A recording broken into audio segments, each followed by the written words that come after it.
એનું એવા દબ્બી દીધા દાંતે ન કાઢી શકતા. દાંત કાઢે તો કોણી મારે હું હી કરો છો હું દાંત કાઢું. સૌજી કાકા દાંત કાઢે લે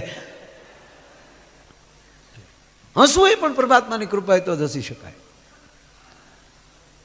એટલે હું કાયમ એક દુહો કહું, ભાવ વગરની ભક્તિ નકામી, સ્નેહ વગરનો સગો નકામો, સૂર્ય વગરનો દિવસ નકામો, ચંદ્ર વગરની રાત નકામી, અને પૈસા વગરનું પાકીટ નકામું, ઈ વગરનું ઘર નકામું.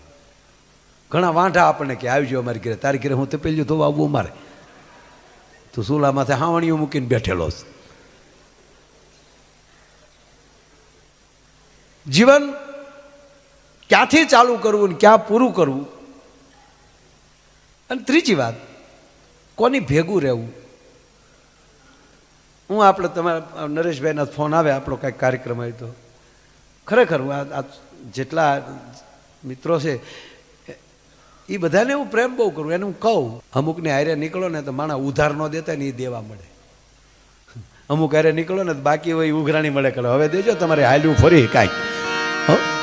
એક જણો તો ઊભી બજારે નીકળ્યો છે, કોઈ મરદનો દીકરો મને 500 રૂપિયા ઉછી ના આપે, કોકે કીધું થોડોક આગળ વયો જાઓ, કોક આપશે. જે જીવનમાં લાગણી અને ભાવ ન સમજી શકે એવી વ્યક્તિ સાથે રહેવું નહીં. જ્યાં લાગણી હોય, જ્યાં ભાવ હોય.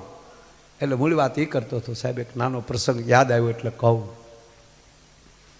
દીકરી જેવું પાત્ર. હમણાં એક દિવાળી ઉપર એક દીકરીનો વિડીયો આવ્યો હતો. નાની એવી દીકરી હતી, ઘર સાફ થતા હોય ને બધું દિવાળી ઉપર, એટલે દીકરીએ કીધું મહેરબાની કરીને કોઈ દીકરીઓ ઘર સાફ કરજો નહીં.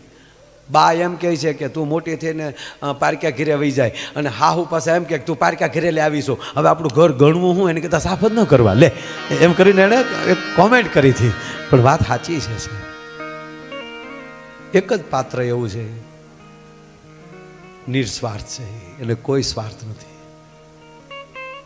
18 વર્ષ સુધી બાપના આંગણામાં રમીને મોટી થતી હોય. સૌજી કાકા અમે અહીંયા આવીએ ને તો પાણી માગીએ તો દૂધ આવતું હોય, પણ 10 દી રોકાઈ તો 11મા દિવસે તેમ થાય કે હાલો ઘરે વયા જઈએ. તો સાંભળી લેજો, જે દીકરી બાપના આંગણામાં જમવામાં પોતાનો નખ ન બગાડ્યો હોય, એવી લાડકોડથી ઉછરીને મોટી થતી હોય, એવી દીકરીઓને ભારત વર્ષમાં આપણા ગુજરાતમાં સુખી સંપન્ન બાપની દીકરી હોય.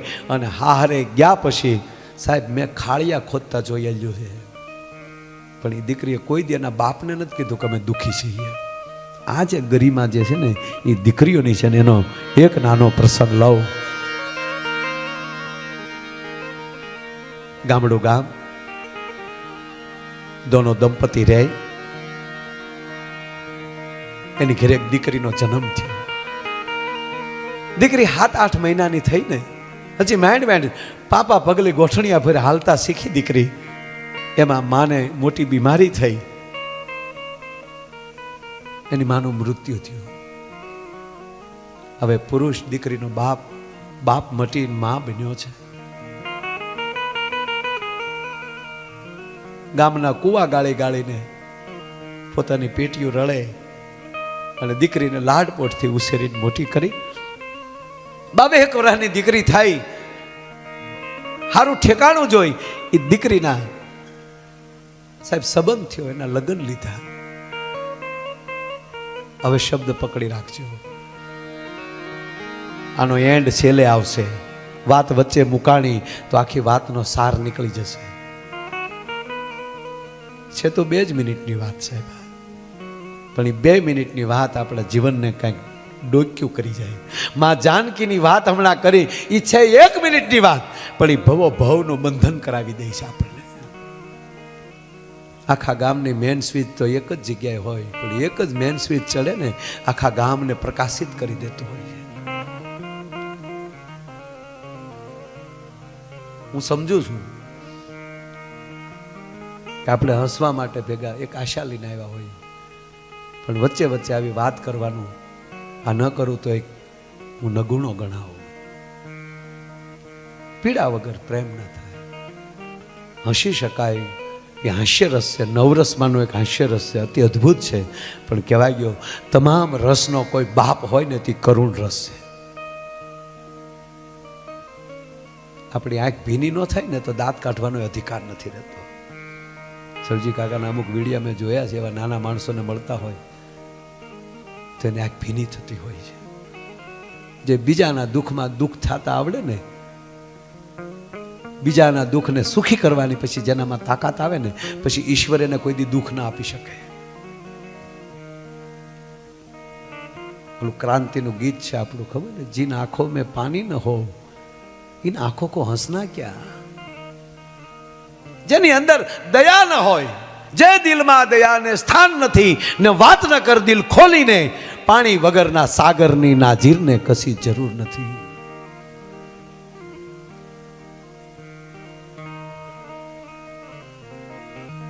દીકરીના લગ્ન લીધા. કાકા લગ્નની 5-7 દિવસની વાર, અને દીકરીનો બાપ રાતે વાળું કરવા બેઠો છે. દીકરી ને દીકરીનો બાપ બે જ ઘરમાં છે. ઝીણો ઝીણો દીવો જે છે એ આ બેયનો સાક્ષી છે.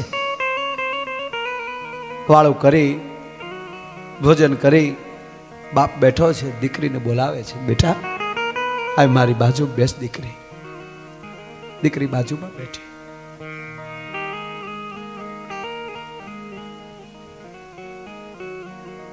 બેટા કાલ હું તારા કરિયાવરનો સામાન લેવા માટે શહેરમાં જાઉં છું, તારે કાંઈ મગાવવું છે?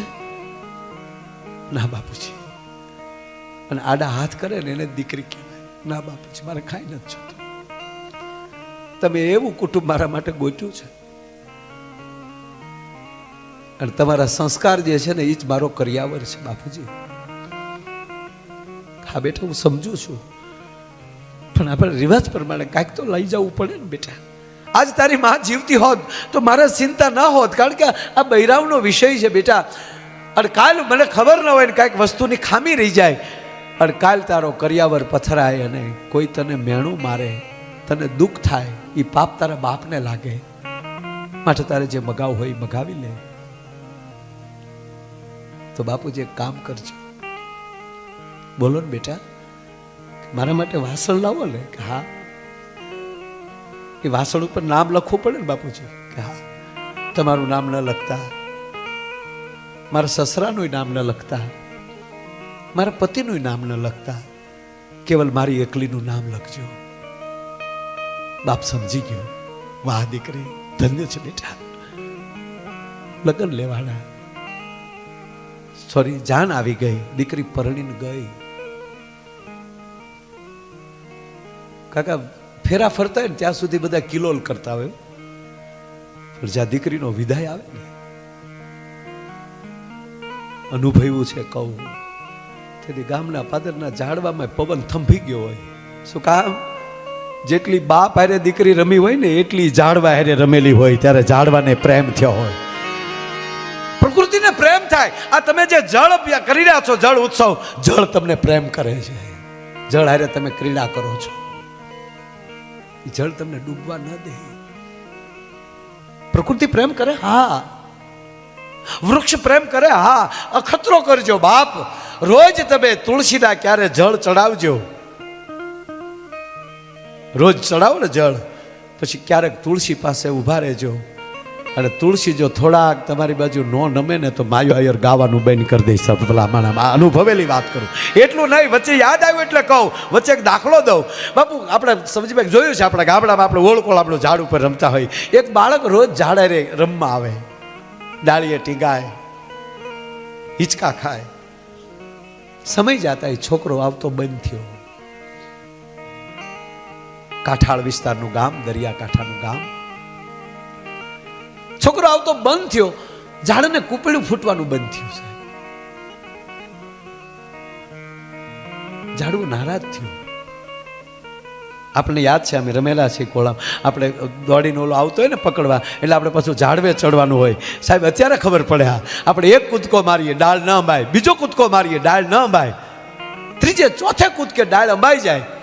ત્યારે કૂદકો મોટો નહોતો થતો, પણ હવે અનુભવાય છે કદાચ ડાળ હેઠી આવતી છે. આવી જા બેઠા.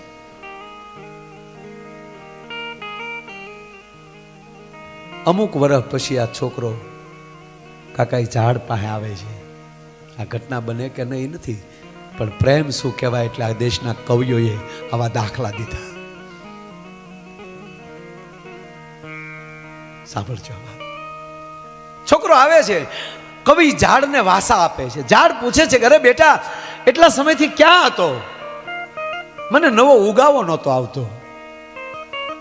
છોકરો ખીજાઈને કહે છે, હું કેમ આવું? થોડાક વર્ષ પહેલા મારો બાપ ગુજરી ગયો. મારો બાપ વાણવટું કરતો, દરિયામાં તોફાન આવ્યું, વાણ તૂટ્યું, મારો બાપ ડૂબીને મરી ગયો. મારી આજીવિકામાં વાણ સિવાય કાંઈ અમારી પાસે હતું નહીં, તો વાણ અને મારા બાપુજી બે ગયા. મારી માં ભૂખી રહી, હું રમવા આવું આવ્યા તો મારી માનું પેટ કોણ ભરે? તો મજૂરી એવી જાઉં છું, દાઢી કરું છું. ઓ, તારું વાણી તૂટી ગયું? હા. હવે ઝાડ કહે છે કે તારે વાણ બનાવવું? હું કેમ બનાવું? મારી પાસે પૈસા નથી, હું વાણ કેમ બનાવું? અને ત્યારે ઝાડ એમ કહે છે કે બોલાવ કારીગરને. કારીગર આવે છે. ઝાડ એમ કહે છે કે મને થડમાલી કાપી નાખ, મને વેરી નાખ, મારા પાટિયા બનાવી લે અને આનું વાણ બનાવી લે, અને વધારાનું જે મારું લાકડું વધે ને એ તારી મજૂરીમાં લઈ લેજે. ટૂંકમાં વાણ તૈયાર થયો. દીકરો વયો ગયો, દરિયાની ખેપે ગયો. કાકા 3 વર્ષ થઈ ગયા માથેલી, અને ન્યાલી એક કવિ નીકળે છે. જે કવિ અવારનવાર ન્યાલી પહેલા નીકળતા તો એ ઝાડ નીચે વિહામો લેતા, ત્યાં પોરો ખાતા, પ્રકૃતિની કવિતાઓ લખતા. આજે ત્યાં એને હતું કે ત્યાં જઈને હું પોરો ખાઈશ, પણ ત્યાં આવે છે તો ઝાડ કપાઈ ગયેલું છે, ઝાડ નથી ત્યાં. અને કપાયેલા ઝાડમાં કૂપેલું ફૂટેલી છે. એ કૂપેલું ને કવિ પ્રશ્ન કરે છે, હે વનરાય, હે વૃક્ષ, તને કોણે કાપ્યું? કોણ છે આવો પ્રકૃતિનો દુશ્મન? કોણે તને કાપ્યો? હું તારી નીચે હું સાયો લેતો હતો, મને નિરાત મળતી હતી, મને ઠંડક મળતી હતી. અહીંયા બાપુ સાંભળજો. હવે કૂપેલું કહે છે કે હે કવિ, તે કવિતાઓ લખી, પણ તે કોઈને પ્રેમ કર્યો છે કોઈ દી? પ્રેમની વ્યાખ્યાની ખબર છે તને? કે ના, કપાતા આવડે તો પ્રેમ કરજે. હું પ્રેમમાં કપાણો છું, મને એનો જરાય રંજ નથી. અને પછી ઝાડ આખી ઘટનાની વાત કરે કે આવી રીતે હતું, એ દીકરા માટે હું કપાઈ ગયો, મારું વાણ બનાવી એ નીકળી ગયો. એમ કરીને ઝાડ રડે છે. ત્યારે કવિ કહે કે હવે પ્રેમમાં કપાણો છો તો હવે રડે છો શું કામ? તાકે રડું છું એ માટે 3 વર્ષના વાણા વયા ગયા, એ દીકરો પાછો નથી આવ્યો, એટલે મને રોવું એ આવે કે મારા પાટી આવે એને દગો તો નહીં દીધો હોય ને દરિયામાં. મારા આ લાકડાના જે મારા પાટિયા બન્યા એને તો એ દીકરાને ડૂબાડો તો નહીં હોય ને. કપાણા પછી પણ ચિંતા કરી શકે, આનું નામ પ્રેમ કહેવાય. મારો કહેવાનો અર્થ એ છે સાહેબ. દીકરીને કીધું બાપ. ઝાડ નીચેથી દીકરીની જાન ગઈ. કરિયાવર પથરાણો દીકરીનો પરણીને ગયા. પછી 2-3 દિવસ પછી આણું પથરાણું, અને આણું જોવા માટે આડો પાડોની બાયું અને પરિવારની બાયું, જેમ કહેવાય ગામની બાયું, કરિયાવર જોતી હતી. અને મેં એક ભણેલી દીકરીના હાથમાં વાસણનો ટુકડો આવ્યો. એ વાસણ ઉપર નથી દીકરીના બાપનું નામ, નથી સસરાનું નામ, નથી એના પતિનું નામ, એકલી દીકરીનું નામ જોયું. એટલે કોઈ બેને એ દીકરીના સાસુને ફરિયાદ કરી કે બેન, કે હા તમારા દીકરાની વહુ રૂડી રૂપાળી છે, કામે કાજે સારી હશે, સંસ્કારી છે, પણ આ કરિયાવર ખૂબ લાવી, એને બાપુજી ખૂબ આપ્યું, પણ આ વાસણ ઉપર એની એકલીનું નામ કેમ છે? એવું છે બાપા? કે હા, હમણાં જાણી લો. સાસુ ઓરડામાં ગયા. દીકરાની વહુ ત્યાં બેઠેલી. જોજો હવે સાસુ કેમ થવાય. દીકરીની માથે હાથ મૂક્યો. બેટા, અમારા ખોરડે તારું સ્વાગત દીકરી. તું 3 દિવસથી આ ઘરમાં તે પગ મૂક્યો, અમારા ઘરમાં આનંદ આનંદ થઈ ગયો. અને આપણે બેટા, તારા બાપુજી ખૂબ આપ્યું. તારા બાપુજી ખૂબ આપ્યું અમને. અમે જાન લઈને આવ્યા, અમને હાચવા બહુ. ખામાં. અને આપણે બેટા, મને ખબર છે તું 7-8 મહિનાની હતી, તારા માં લાંબે ગામત્રે વયા ગયા, તને માનો પ્રેમ નથી મળ્યો. પણ બેટા હવે ભૂલી જાજે, હું હા સાસુ છું, હું તારી માં છું, મારે દીકરી નથી, એટલે હું એમ માની મારે ભગવાને દીકરી આપી. આ શબ્દ જ્યાં મોઢામાં લઈ નીકળ્યો ને ત્યાં દીકરી ખોળામાં માથું નાખીને રોઈ પડી. શું કામ? વિદાય વખતે માના ભાગનું જે રડવાનું બાકી રહી ગયું હતું ને એ હાહુના ખોળામાં રડી નાખ્યું ભાઈ ભલામાં. અને એક હકીકત કહું, બાપ કોકને કાંઈક કહેવું હોય ને તો પેલા એને પોતાના બનાવી લ્યો. દીકરાને ઠપકો દેવો હોય તો બાપ બની નહીં, એનો મિત્ર બનો પહેલા. ભગવાન કૃષ્ણ ગીતામાં અર્જુનને જ્યારે કંઈક કહેવાનું હોય ત્યારે નારાયણ શબ્દ વાપરે છે કે હે સખા અર્જુન, હું તારો મિત્ર છું. દીકરીને પોતાની કરી લીધી. હાહુ દીકરી રોઈ પડી. હાહુ કહે છે બસ બેટા, સાના રીચે મારો દીકરો, સારી રીતે બેટા. આપ જો કાંઈ કામ હોય ને, કાંઈ ન સમજાય ને તો મને પૂછી લેજે, હું બેઠી હજી ઘરમાં. શાંત થઈને હવે માં પૂછે છે, બેટા એક વાત પૂછું? બોલો ને. તું વાસણ લાવી ને એમાં નામ તારી એકલીનું કેમ છે? નથી મારા દીકરાનું નામ, નથી તારા સસરાનું નામ, નથી તારા બાપુજીનું નામ, તારી એકલીનું નામ કેમ છે? હવે દીકરી કહે, પરણીને હાલે આવું છું, કેટલું બોલાય મને ખબર નથી, પણ તમે મને દીકરી જ માની લીધી એટલે બોલવામાં વાંધો નહીં કાંઈ. કહું ને આપણે કે બેટા મને જવાબ આપો. હું આજે વાસણ લઈને આવી છું, આપણી ઘરે કોક દી કોઈ પ્રસંગ આવશે તો એ વાસણ ચૂલા ઉપર ચડશે? હા બેટા. ચૂલા ઉપર ચડ્યા પછી એની માથે મચ ચડશે? હા બેટા. મચ ચડ્યા પછી મચને સાફ કરવા માટે જગતની બાયુ એની માથે કીચડ ઢળશે? હા બેટા. તક સાંભળી લો, હા માં, મારા બાપના નામ ઉપર કે મારા સસરાના નામ ઉપર કે તમારા દીકરાના નામ ઉપર જગત કીચડ ફેરવે એ મારથી જોઈ ન હકાય એટલે મેં મારી એકલીનું નામ લખ્યું સાહેબ. એવી ધાન્ય ધરા ભારત ભૂમિ અમાણી રતન પાકતા આવા, રતન પાકતા આવા.